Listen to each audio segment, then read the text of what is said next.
mga katigangers. Ito yung pagkain namin ngayong Tuesday. Mexico. Ayan. Pero hindi pa nagbubukas. Breakfast pa lang. Kaya pag Mexican food, lalabas itong mga mga alsong. Yan ay guacamole.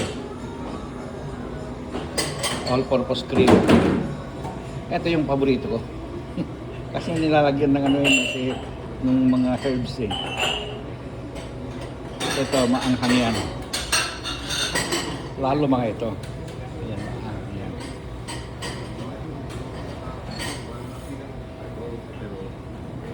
Mga saging. Okay, dokie. Yun lang ito. Ito yung pagkain namin ng tanghalian. Okay, dokie. Ito, may raffle kami lagi-lagi yan. At the end of the month.